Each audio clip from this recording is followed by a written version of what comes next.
Muito bem, vamos dar início então ao nosso encontro de estudos para o Livro dos Espíritos dessa noite. Hoje é dia 17 de julho de 2024, uma quarta-feira, são 19 horas e 32 minutos na cidade de Jaú. Nós estamos transmitindo o nosso encontro de estudos em nome e em homenagem à Associação Jauense de Estudos Espíritas. Estamos localizados na cidade de Jaú, estado de São Paulo, Brasil. Estamos estudando o Livro dos Espíritos, o livro 4, no seu capítulo 2, Penas e Gozos Futuros. O subtítulo é o de número 9, Paraíso, Inferno, Purgatório, Paraíso Perdido e Pecado Original. Estamos com a presença agora do nosso querido irmão Celso. Seja bem-vindo, querido irmão. É um prazer tê-lo conosco. Boa noite a todos. Boa noite. Então, na questão de número 1016, Kardec pergunta o seguinte aos espíritos superiores. Disseram alguns espíritos habitar o quarto, o quinto e etc. Está se referindo ao céu, né? Porque a pergunta anterior é em que sentido se deve entender a palavra céu. E ele pergunta o que entendiam por isso, o que esses espíritos que se referiam a isso entendiam por essas expressões, quarto, quinto céu. Eu, quando leio essa questão essa proposta de Kardec aos espíritos superiores, eu me lembro de uma revista que nós tínhamos, no meu tempo de criança, de garoto, de adolescente, chamava Sétimo Céu. Não sei se vocês lembram, uma fotonovela. Foi aí que começou o grande problema do Brasil, que da fotonovela passou para a telenovela, e a gente fez obras muito bonitas, né? Memoráveis, né? Escravizaura e outras e tal, mas se fez muita porcaria também, e continua se fazendo muita porcaria até hoje. Os espíritos superiores respondem o seguinte: vós lhe perguntais que céu habitam? Por que tendes a ideia de muitos céus sobrepostos, como os andares de uma casa? Então eles respondem de acordo com a vossa linguagem. É a mesma questão daquela linguagem anterior, quando o Kardec falou que pessoas sérias recebiam mensagens a respeito de inferno e purgatório e tal. Depende muito da pergunta que você faz para os espíritos, da maneira que você pergunta. Aliás, não só para os espíritos, para os encarnados também. Um sábio, um doutor, um especialista, não perde tempo com o leigo. Dependendo da pergunta que o sujeito fizer, ele vai responder da forma mais simples possível e não vai perder tempo com quem não tem a mínima condição de diálogo, de trocar informações ou de dar a sua própria opinião, porque ele não conhece do assunto, né? Então eles seguem, mas para eles as palavras quarto, quinto céu exprimem diferentes graus de purificação e, por conseguinte, de felicidade. A ideia que se tinha naquela época é que haviam vários céus. Realmente se pregava isso, na Idade Média se pregava isso. Primeiro céu, segundo céu, até o sétimo céu. Sétimo céu, por isso que o nome da revista era Sétimo Céu, expressava o melhor dos céus. Seria o melhor, onde as pessoas eram mais felizes, os espíritos eram mais felizes, etc. Né? Por isso que a ideia de primeiro céu, segundo céu, terceiro céu, quarto céu e etc. Olha como a memória atávica, ela, já citei isso aqui, ela é presente na vida dos espíritos, né? Nós trazemos essas informações, aquilo que nós recebemos como informações de outras encarnações. Aí chega aqui e inventa o tal da colônia espiritual, para não falar sétimo céu, vamos inventar o tal da colônia, que aí pega, né? Aí pegou. É exatamente quando se pergunta a um espírito se está no inferno, é a mesma coisa, né? Se ele for um espírito sofredor, como eles já explicaram, ele não pressente o final do termo do seu sofrimento, então ele julga sofrer para sempre, né? Se for infeliz, dirá que sim, porque para ele o inferno é sinônimo de sofrimento, mas ele sabe muito bem que não se trata de uma fornalha. Ele não está numa fornalha, né? Num sofrimento. A Dulce Mortal está conosco, está desejando uma boa noite a todos. Boa noite a você também, Dulce, é um prazer tê-la conosco, viu? companheira aí de estudo, a Marlene Nobre também, boa noite. Grato por estar presente. Nós é que estamos gratos pela sua presença, viu, Marlene? Prazer ter você e todos os companheiros conosco. O espírito sabe que ele não está numa fornalha, não existe fornalha. O sofrimento é íntimo. Como nós encarnados, o nosso sofrimento, nossas angústias são íntimas, são morais, normalmente são morais. Mesmo a dor material, a dor física, ela acaba se tornando uma dor moral, não é? Dói mais moralmente que a própria dor física, porque o sujeito fica limitado, né, pelas suas doenças físicas, pelos seus problemas, e ele sofre muito mais moralmente por não poder fazer aquilo que ele desejaria, por não ter as atividades que ele desejaria ter, do que propriamente pelas dores físicas que ele percebe. Não é? Há pessoas, inclusive, que são muito resistentes à dor, né? Fazem isso ao longo de uma vida, se preparam ao longo de uma vida, e quando chega no momento de ter uma dor física, ele suporta muito bem a dor. Há outros que são mais sensíveis à dor, né? E eles arrematam a resposta. Um pagão, você responderia que estava no Tártaro, que para o pagão o sinônimo de inferno é Tártaro, né? É só ler lá no paganismo que significa Tártaro. Aliás, foi copiado no paganismo, né? O cristianismo, chamado cristianismo, copiou do paganismo a ideia de inferno, que é o Tártaro no paganismo, né? Esta é a ideia. Kardec faz o seguinte acréscimo de explicação.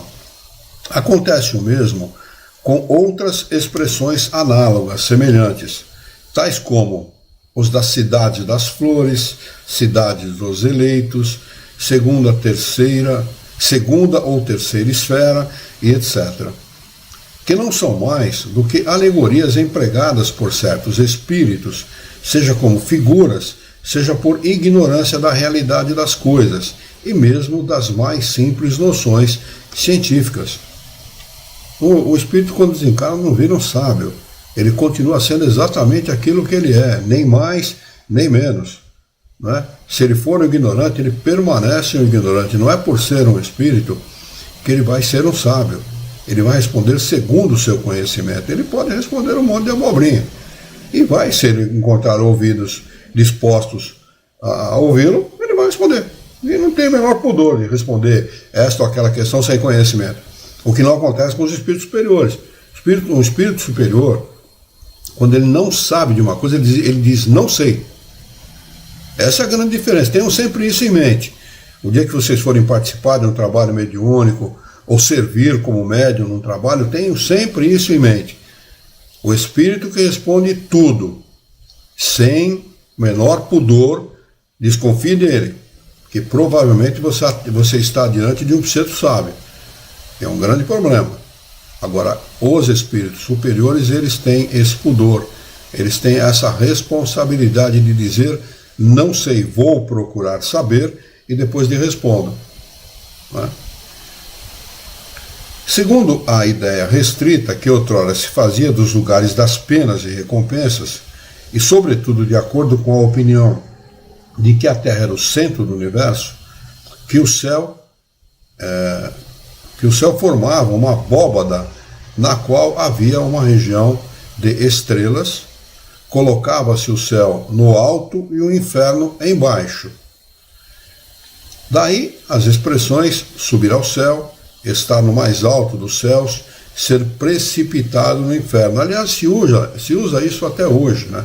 Até hoje é muito comum você ouvir esse tipo de expressão sem que a pessoa reflita a esse respeito, né? Quem está no Polo Sul e quem está no Polo Norte, para quem está no Polo Norte, o inferno é o contrário para quem está no Polo Sul. Quando aquele cara que está lá no Polo Sul dizer, eu vou para o céu, ele está indo para o inferno do Polo Norte. Não é isso? Que se é embaixo, e quem está no norte vai para o inferno do Polo Sul. Quer dizer, não, é só raciocinar, é tão pueril, é tão infantil esse tipo de afirmação, que um pouquinho de raciocínio, um pouquinho apenas, né, já dá para a pessoa descobrir o quanto ele está sendo estúpido ao fazer um comentário como esse. Tem muita gente que escreve aí nos carros, sem alusão aqui a nenhuma religião, mas muita gente escreve com a propriedade de Jesus. Pô, o cara nunca quis ter nada, pô. Ele reclamou no final da vida dele que ele não tinha uma pedra para deitar a cabeça. Né? Ele expulsou os vendilhões do templo. Propriedade de Jesus. Outros escrevem: Deus é fiel. Será que Deus em algum momento teve amante? Para com isso, pô. Raciocinem, por favor. Deus, ele nunca mereceria fazer uma alusão desse tipo tão infantil, tão absurda desse jeito a respeito do Criador. Não existe fidelidade ou infidelidade de Deus em relação aos seus filhos, em relação à sua criação. Quer dizer, esse tipo de... Você imagina um cara desse desencarnando e sendo entrevistado numa reunião espírita. Como é que ele responderia, né, as perguntas que você fosse fazer para ele? É a mesma coisa que aconteceu no tempo de Kardec, só que as ideias eram outras, porque os espíritos ainda não tinham tido contato com outras realidades que nós temos hoje. Né? Daí as expressões subiram ao certo. Hoje, que a ciência demonstrou que a Terra não é mais do que um dos menores mundos entre tantos milhões de outros e sem importância especial, que traçou a história de sua formação e descreveu a sua constituição, provando que o espaço é infinito, de maneira que não há nem alto nem baixo no universo. Faz-se necessário renunciar a colocar o céu acima das nuvens e o inferno abaixo, nos lugares abaixo. Quanto ao purgatório, nenhum lugar lhe havia sido marcado. Estava reservado ao Espiritismo dar sobre essas coisas a mais racional explicação, a mais grandiosa e, ao mesmo tempo, a mais consoladora para a humanidade. Assim, podemos dizer que trazemos em nós mesmos o nosso inferno e o nosso paraíso, e que encontramos o nosso purgatório em nossa encarnação, em nossas vidas corpóreas ou físicas. Assim é que é, né? Eu sempre me lembro, já comentei aqui uma vez, que nós dávamos passe nos pacientes do Perlate, que é um hospital psiquiátrico que tem aqui em Jaú, Hospital Teresa Perlate, e lá tinha um Celção, Carlão, uma coisa assim, que tinha problema psiquiátrico. Ele é um sujeito de 2 metros de altura, mas era um guarda-louço, cara, o cara era enorme. Né? Mas você pegava ele pelo dedinho, mindinho, e conduzia ele onde você quisesse. Aonde você quisesse. Então, se você levasse essa pessoa, esse homem, numa mansão aqui em Jaú, ele ia continuar tão infeliz, tão sofredor, quanto ele era lá no Hospital Teresa Perlate. Isso é inferno. E o contrário também é verdadeiro. Quem é feliz, se está dentro do Hospital Teresa Perlate, permanece feliz. E se ele estiver na casa dele, ele vai continuar feliz, e na rua vai continuar feliz do mesmo jeito. Isso é inferno e céu.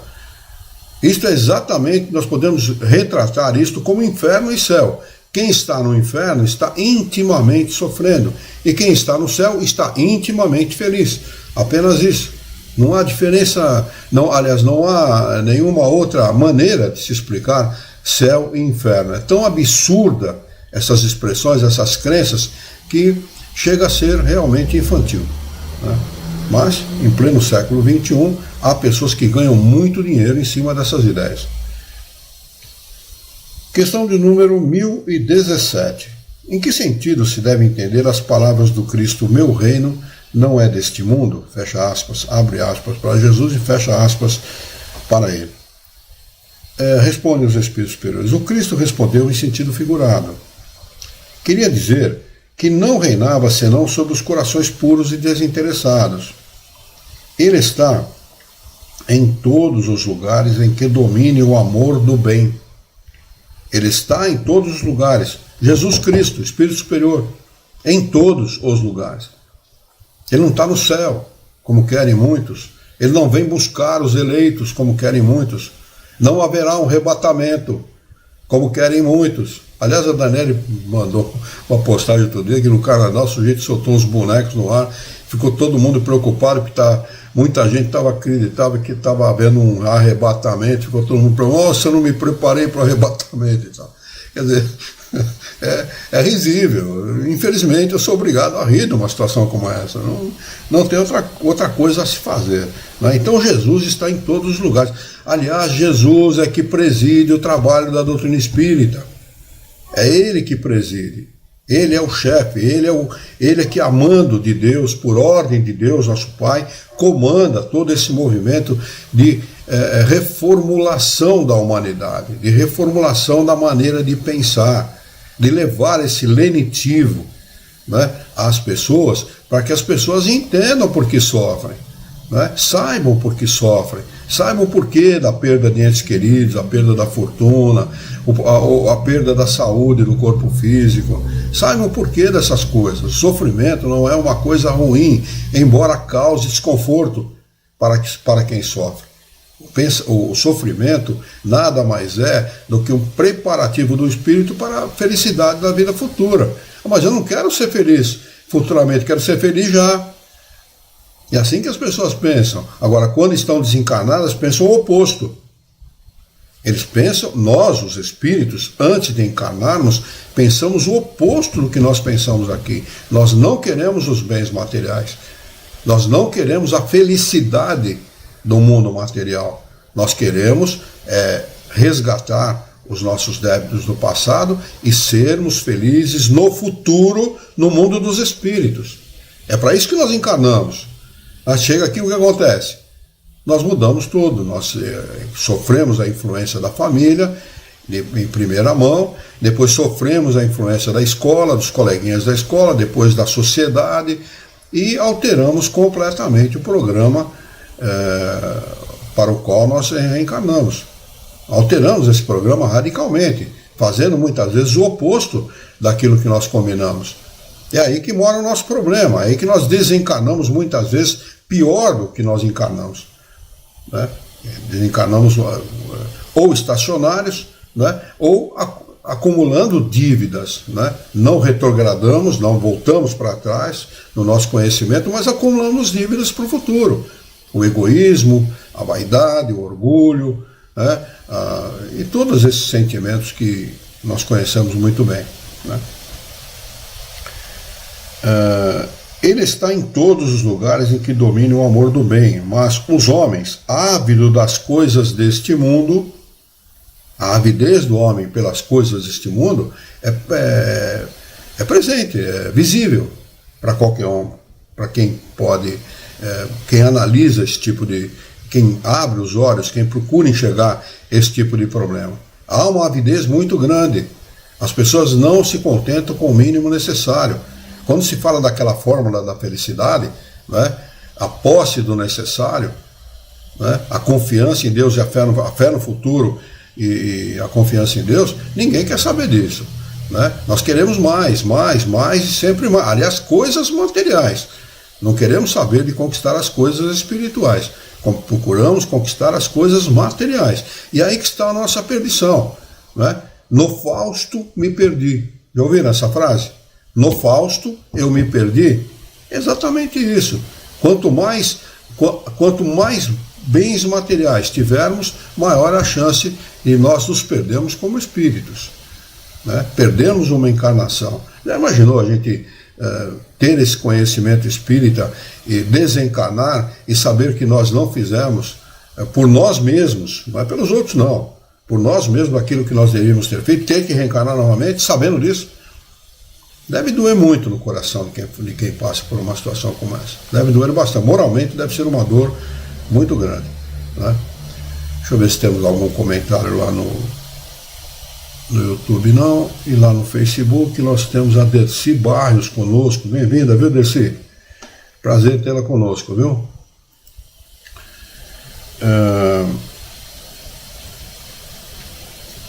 Ávido das coisas materiais e ligados aos bens da terra. Não estão com ele. Né? Então, quem está ávido das coisas materiais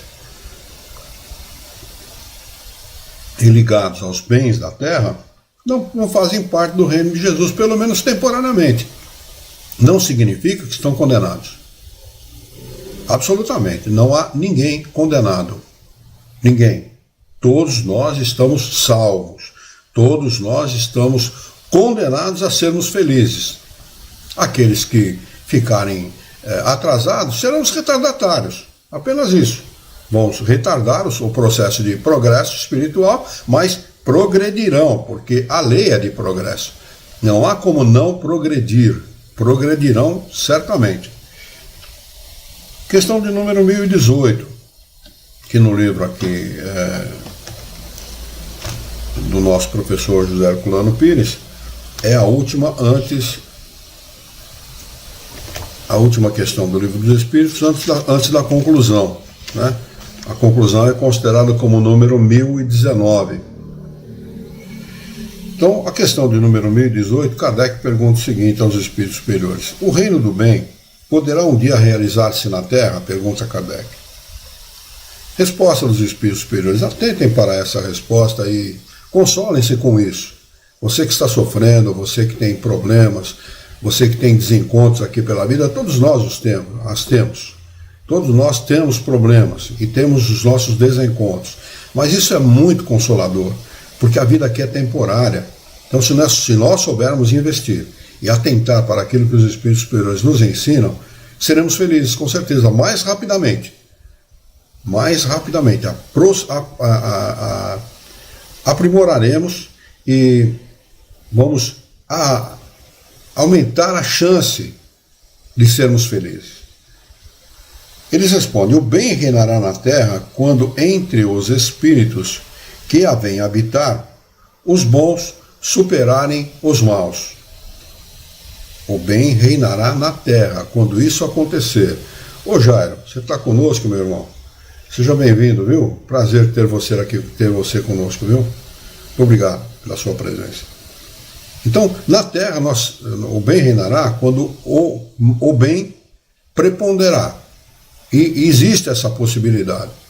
O bem é tímido, né? Ele não prepondera por causa disso. Ele é maioria, o bem é maioria, mas, no entretanto, o mal acaba vencendo o bem pela falta de atitude das pessoas boas, pela falta de preponderância das pessoas boas. O dia que o bem quiser, preponderará. São palavras dos espíritos superiores, né?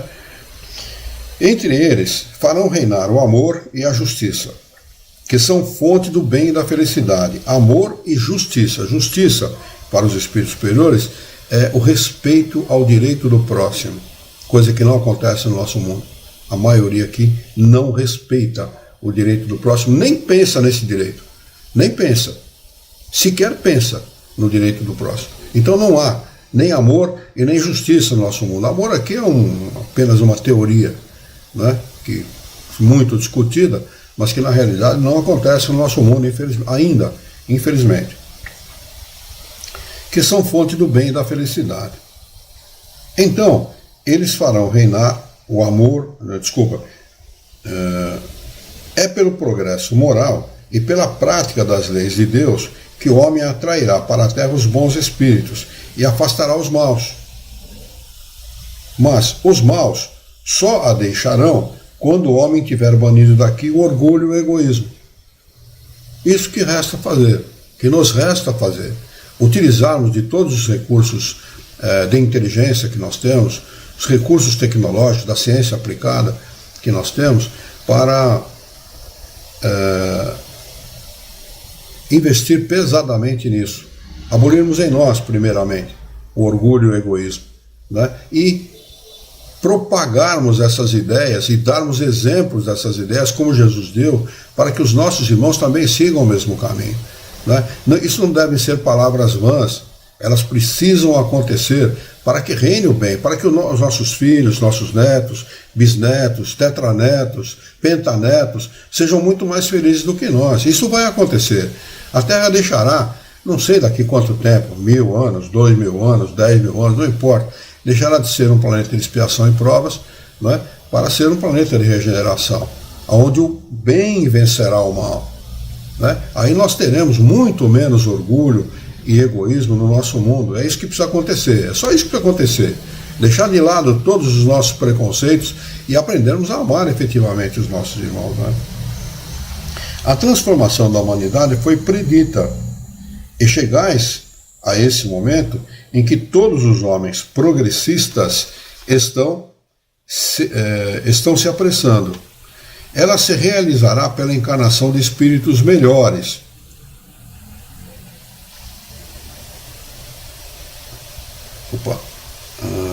Eu me perdi aqui, desculpa.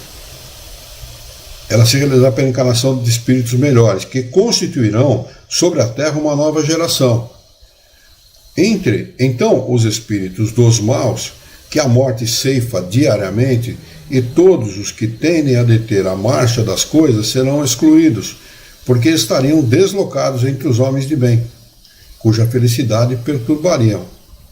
Irão para mundos novos, menos adiantados, cumprir missões penosas, nas quais poderão trabalhar pelo seu próprio adiantamento, ao mesmo tempo que trabalharão para adiantamento de seus irmãos ainda mais atrasados.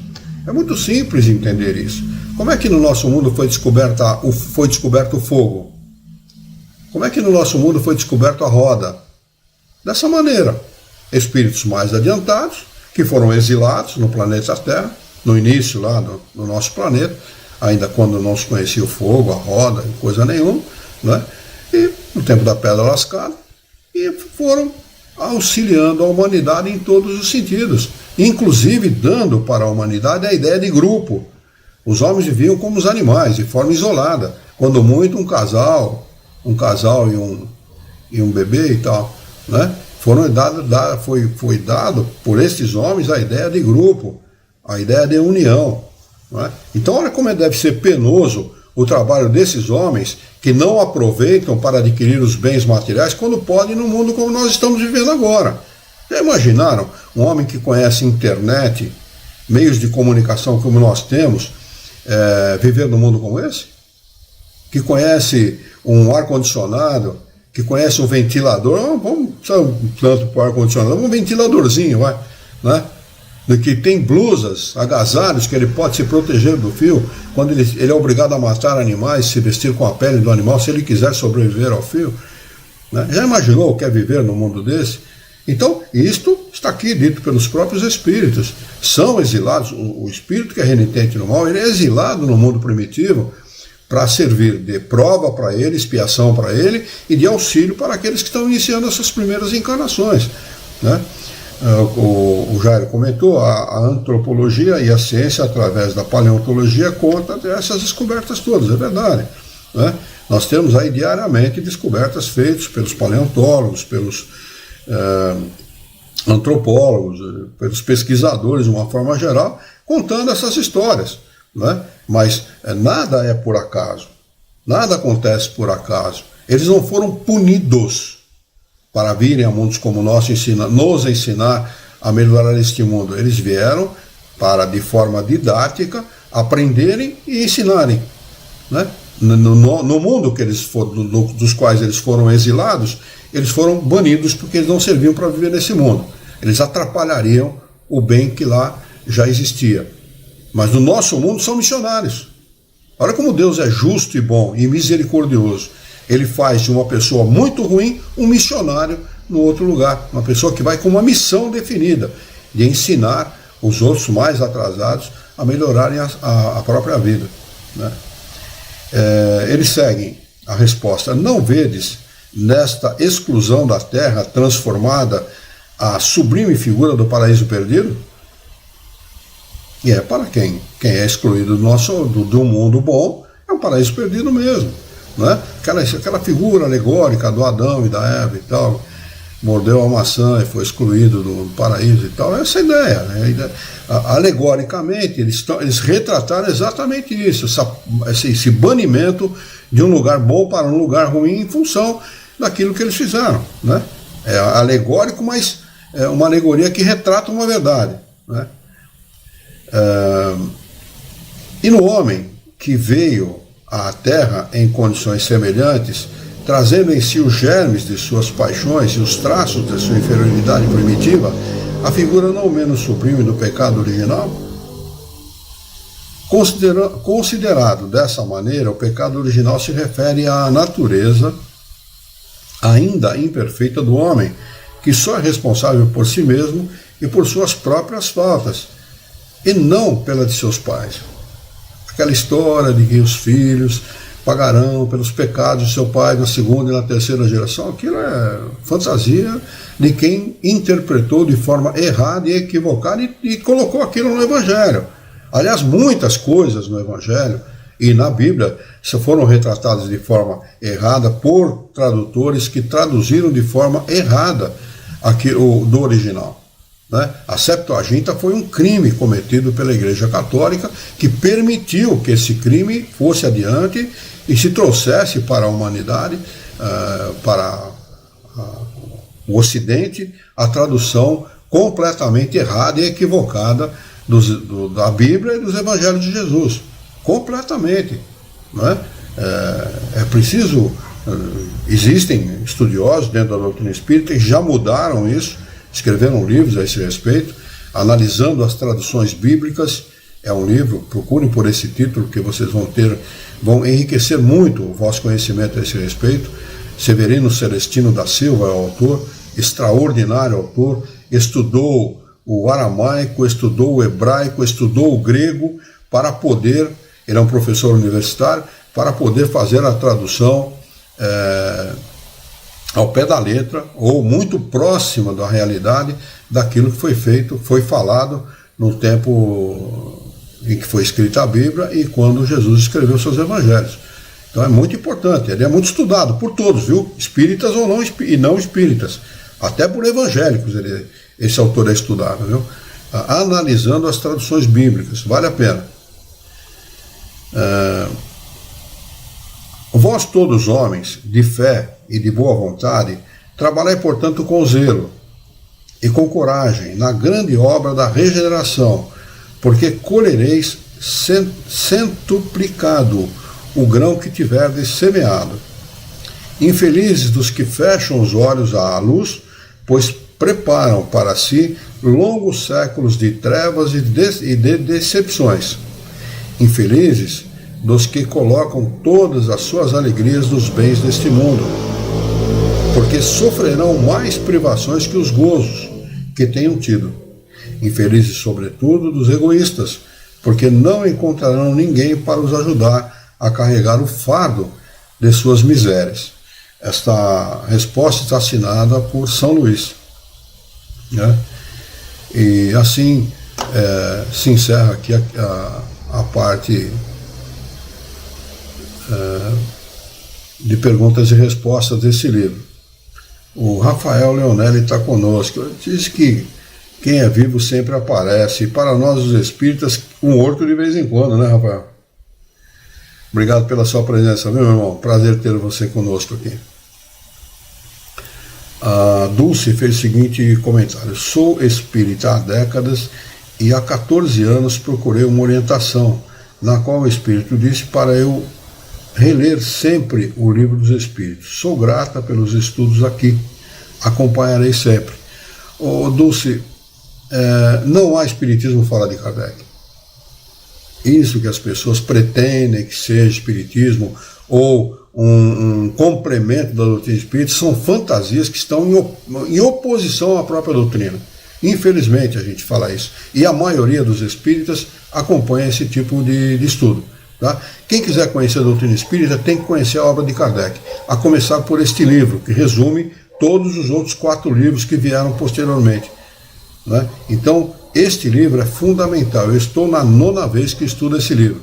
Eu posso dizer para você com segurança, sempre que eu estudo o Livro dos Espíritos, eu sempre encontro alguma coisa que eu deixei, que ficou perdido, vamos dizer assim, entre aspas, né? Que eu não consegui perceber das outras vezes. Então, faça isso, viu, minha irmã? Faça isso. Funde um grupo de estudos, viu? Você tem condição para isso. Pega um grupinho de gente interessada, de pessoas interessadas, cria um grupinho de estudos, viu? Vale muito a pena. Se ninguém tiver nenhuma pergunta, não tiver nenhum acréscimo de explicação, quiser fazer algum comentário, nós vamos passar aqui para a conclusão do Livro dos Espíritos. Podemos lá então? Muito bem. Conclusão. Aqui é o item primeiro, da conclusão. Muito importante, prestem bastante atenção, porque vale muito a pena nós atentarmos para tudo que Kardec conclui daquilo que ensinam ou que ensinaram até aqui os espíritos superiores. Jairo comentou, são 23 obras de Allan Kardec, eu tenho essa obra-prima e vou estudá-los a fundo. É isso mesmo, Jairo. Muito importante. Kardec vai concluir o seguinte: aquele que só conhecesse de magnetismo terrestre o jogo dos patinhos imantados, que fazem nadar na água de uma bacia, facilmente poderia compreender que esse brinquedo encerra o segredo do mecanismo do universo e do movimento. Dificilmente. Oi, desculpa. O senhor leu facilmente. Facilmente? Dificilmente. Puxa vida, então, aonde ouviu-se facilmente, ouva-se dificilmente. Muito bem, eu vou ler de novo então, me desculpe, Daniel, desculpe, companheiros. Aquele que só conhecesse de magnetismo terrestre o jogo de patinhos imantados que fazemos nadar na água de uma bacia, dificilmente poderia compreender que esse brinquedo encerra o segredo do mecanismo do universo e do movimento dos mundos. Acontece o mesmo o que só conhecesse do Espiritismo o movimento das mesas. Ele se refere aqui às mesas girantes, né? Aquelas que deram início lá antes de 1850, começou nos Estados Unidos, né, com as irmãs Fox, né, com o Sr. Perneta. Quem não conhece a história, procure lá, digite lá no Google, Irmãs Fox, né, e veja como a coisa aconteceu. Essa família, a família das irmãs Fox, foram morar numa casa e começou a haver manifestações de espíritos nessa casa, batidas insólitas na parede, né, em lugares, no assoalho e tal, e não se sabia o que estava acontecendo. As meninas eram meninas realmente, 10, 12 anos e tal, começaram a brincar e a chamar essas batidas, né, de Sr. Perneta, e faziam perguntas. Olha, se o que eu estou fazendo é verdadeiro, uma batida. Se o que eu estiver falando não for verdadeiro, duas, mas assim sucessivamente. Foi assim que começou a coisa, mais proeminentemente, mais expressivamente, lá nos Estados Unidos. Década de 1840 alguma coisa. E, no fim, a coisa começou num crescente muito grande, essas manifestações, e foram descobrir no final da questão que um vendedor caixeiro viajante, estava passando por esta localidade e pediu pousada. Era muito comum naquela época, né, pedir comida e pousada nas casas, porque praticamente não havia hotel, haviam muito poucos hotéis, e ele pediu pousada e comida naquela casa, que era habitada por duas pessoas de idade. Essas pessoas viram que ele tinha um pouco de dinheiro, assassinaram essa pessoa, emparedaram essa pessoa, o cadáver estava emparedado, foi descoberto depois, e esse espírito se manifesta pedindo ajuda e tal, através das irmãs Fox. Foi aí que deu o início. Kardec, inclusive, ele conhece essa história, retrata essa história na Revista Espírita, etc. Então, a partir daí, essas manifestações espíritas se estendem pelo mundo inteiro. Aliás, haviam manifestações em todo o mundo, e na França não era diferente. Só que na França, essas manifestações elas eram utilizadas como diversão de salão. Como não havia televisão, e nem havia a Globo naquela época, né? Graças a Deus, as pessoas se reuniam em salões. E os salões, cada salão determinava o nível social da pessoa. Então havia os salões mais sofisticados, os salões menos sofisticados, os salões para plebe, para o povo e tal, né? Cada um frequentava o salão correspondente ao seu nível social. Kardec, que o Jário comentou, está na História do Espiritualismo com Arthur Conan Doyle, através de Emanuel Swedenborg. É verdade, é um livro muito chato de ler, esse livro, A História do Espiritismo, escrita por Arthur Conan Doyle. Eu li esse livro, muito chato, um livro grosso e muito chato de ler, né?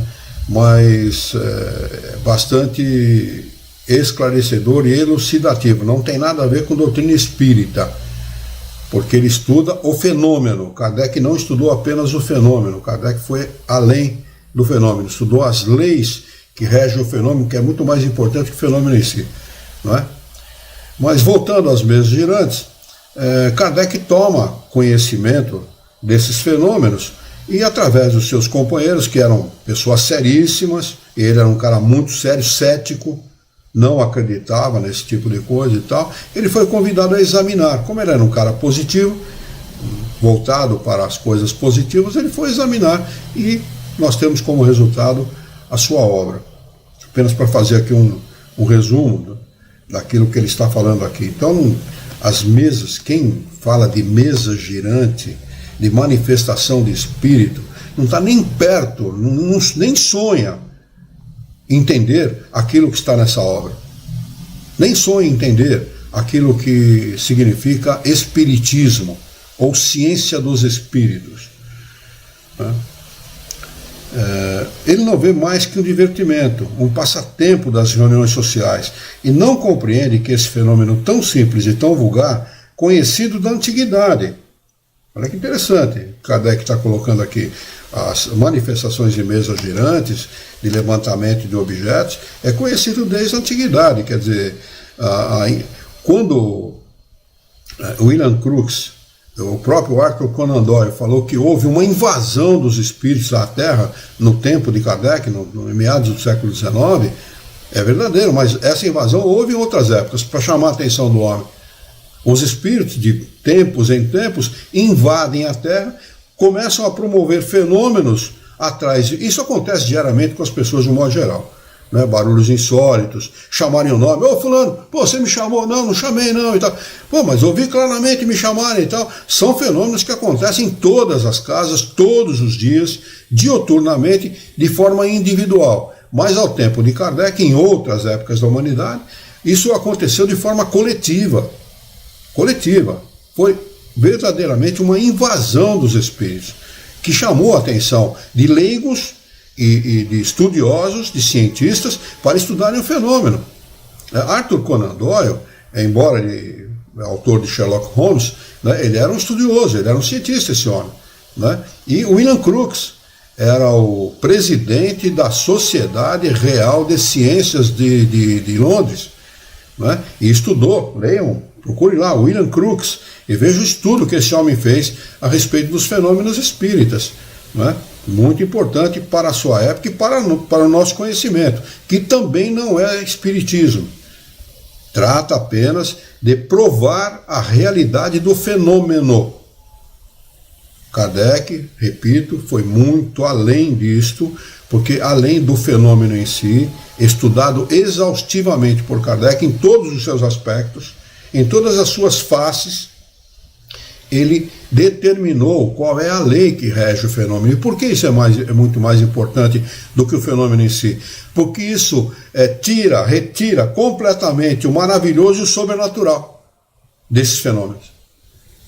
Deixa de existir a figura da alma penada, deixa de existir a figura do fenômeno sobrenatural realizado pelos espíritos.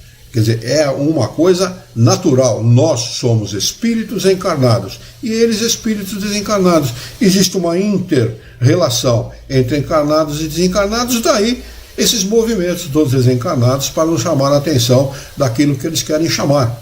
Né? Sempre com o propósito, se isso é permitido por Deus, sempre com o propósito de nos ensinar.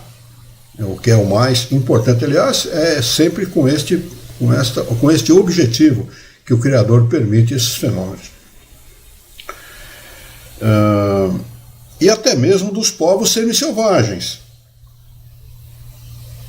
Possa estar ligado aos mais graves problemas da ordem social. Aqui tem um rodapé, que é do professor José Herculano Pires, que diz o seguinte, abre aspas, um passatempo das reuniões sociais, dá entre aspas aqui, porque ele vai explicar alguma coisa a esse respeito. Ou ele coloca em francês, que eu não vou nem cair na besteira de tentar ler aqui, porque eu não sei muito pouco de francês.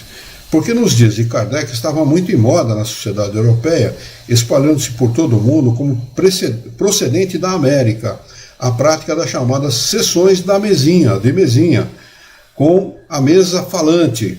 A mesa falante, nada mais é, para quem não conhece, se vocês me permitirem, eu sei que vocês conhecem, mas apenas para ilustração, era uma mesa pequena, tripóide, 3 pés, tá? Tripóide, redondinha, pequenininha. As mesas maiores e mais pesadas e tal, só se conseguia levantar, erguer com a força da mediunidade os médios mais potentes, vamos dizer assim, com mais capacidade para realizar esses fenômenos. Mas, em geral, eram usadas essas mesas. E nessas mesas, muitas vezes, era colocado um alfabeto. E um objeto qualquer que apontasse letras e números. Isso que é uma mesa falante. Então, fazia-se pergunta para os espíritos, colocava-se a mão em cima do objeto e o objeto se movimentava voluntariamente, sem que ninguém empurrasse o objeto para canto nenhum, e ali se determinavam as letras, formavam-se as palavras formavam frases que formavam textos inteiros. Né? Esse foi o início da manifestação dos espíritos, ninguém sabia quem era. Kardec pergunta: quem são vocês? Você pode chamar a gente de espírito se quiser, de gênio, se quiser. Fica à vontade, filho do nome, vocês que derem, vocês que dão. Né? Então Kardec acabou chamando de espíritos. Tá? Mas eles mesmos se deram o nome. Ninguém sabia quem eram, de quem se tratava, por que daqueles fenômenos. Não existia tudo como nós conhecemos hoje, não existia. Né? Eram fenômenos realizados por alguma força. Até supunha-se que a reunião de muitas pessoas promovia aquele tipo de fenômeno. Tá? O acúmulo de pessoas, a força de cada um unida, formava um bloco poderoso que promovia aqueles fenômenos. E depois veio a se saber que não era assim, que eram individualidades que promoviam aqueles fenômenos, individualidades inteligentes, inclusive, que promoviam aqueles fenômenos. A isso que Kardec se ateve. Peraí, mesa não pensa, mesa não tem cérebro. Alguma coisa por trás inteligente existe. Esse foi o ponto de partida de Kardec. Muito inteligente, muito observador, um pedagogo formado por Pestalozzi, Johann Heinrich Pestalozzi, altamente didático, um cara que dava aula aos 12 anos de idade no Instituto de Verdun. Kardec dava aula a pedido de Pestalozzi, então um cara extremamente inteligente, de uma seriedade a toda a prova, professor, pedagogo, enfim, um cara muito observador, que não era dado a brincadeiras, não se dava a brincadeiras, ele era um cara seríssimo, jamais ele se aproximaria da doutrina espírita se um amigo sério não tivesse: olha, tem coisa por trás disso, precisamos investigar. Ele jamais teria se aproximado. Né? Então ele segue.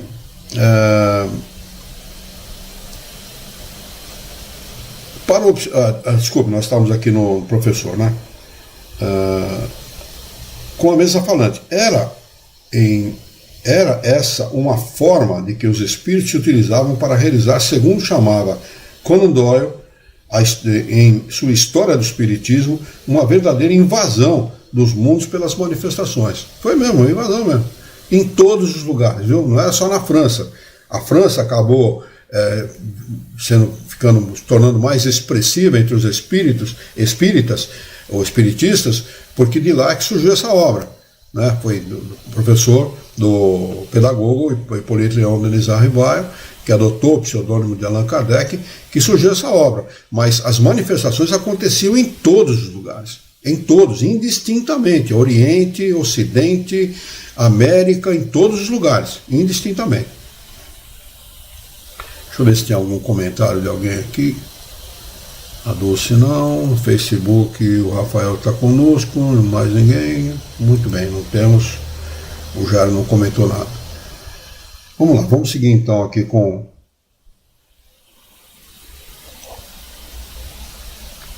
Para o observador superficial, com efeito, que relação pode ter uma mesa que gira com a moral e o futuro da humanidade? Nenhuma. Um cara não faz análise séria sobre nada, é superficial, então Oh, que bobagem, esses caras ficam perdendo tempo com uma mesinha. Né?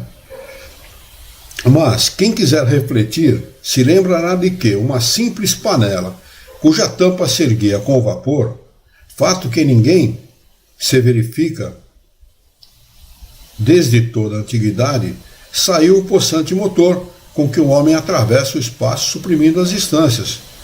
Pois bem, vós que não acreditais em nada fora do mundo material, sabei que desta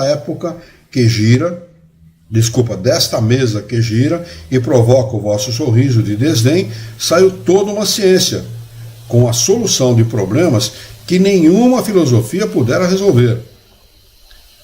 Apelo a todos os adversários de boa fé, e lhes suplico dizerem, se tiverem o trabalho de estudar, o que criticam.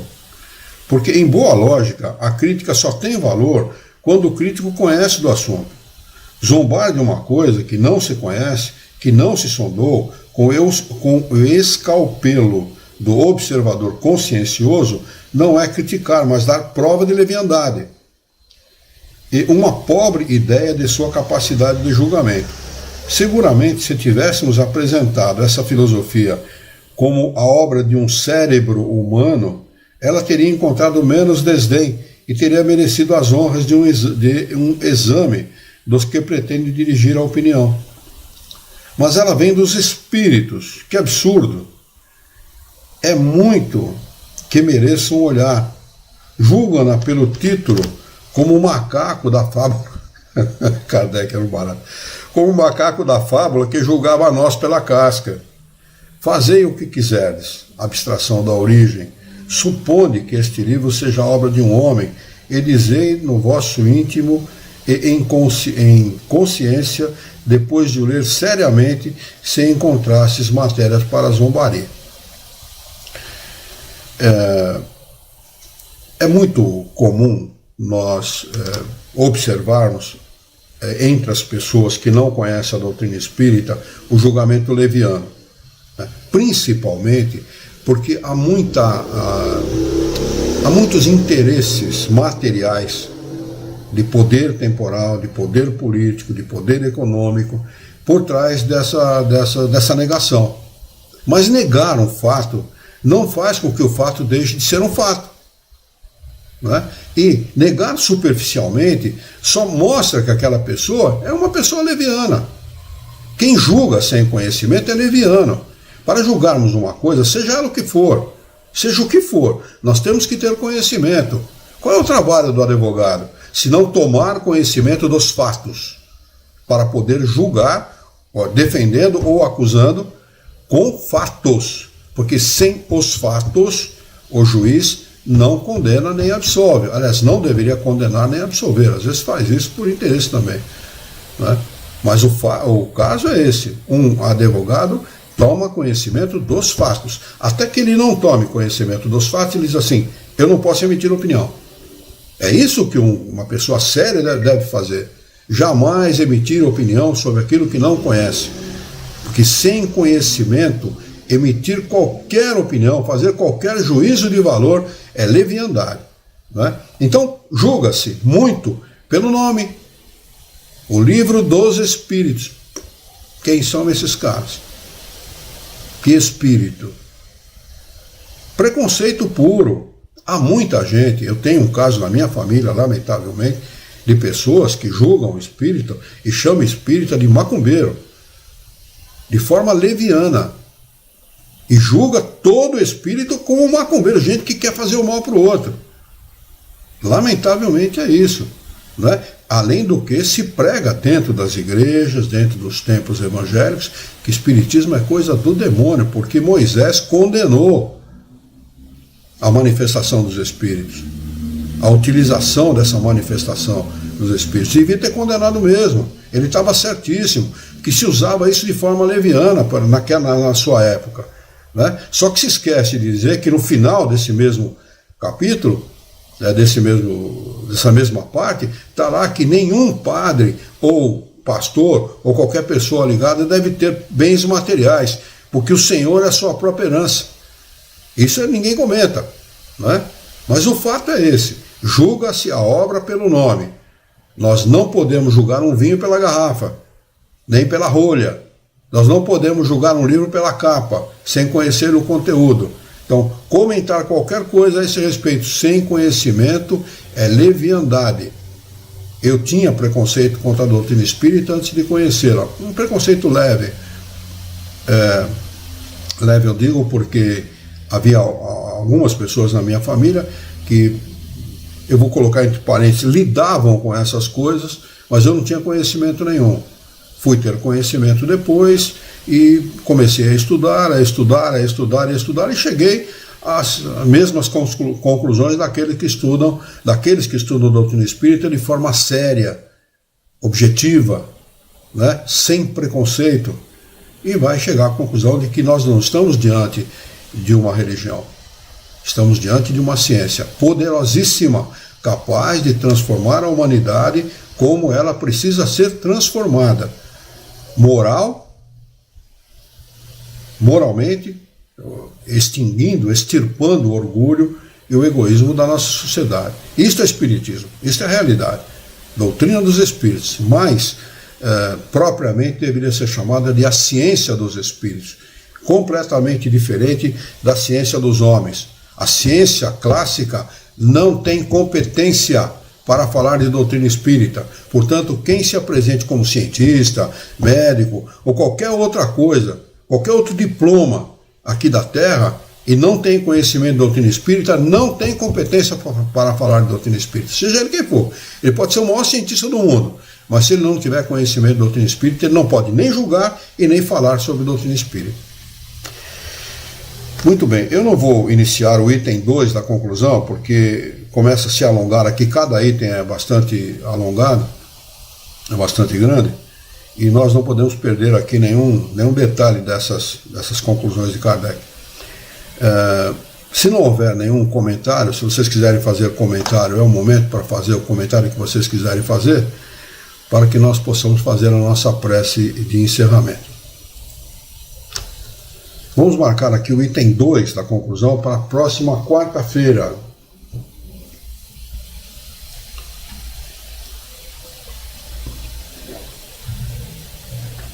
Ninguém quer comentar nada, ninguém quer falar nada, só Luiz Herrera fala, meu Deus do céu.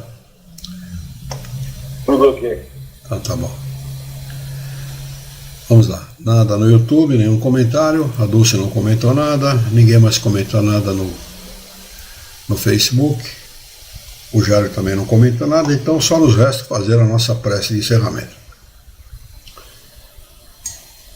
Vamos então procurar nos desligar dos nossos encontros e desencontros desse dia,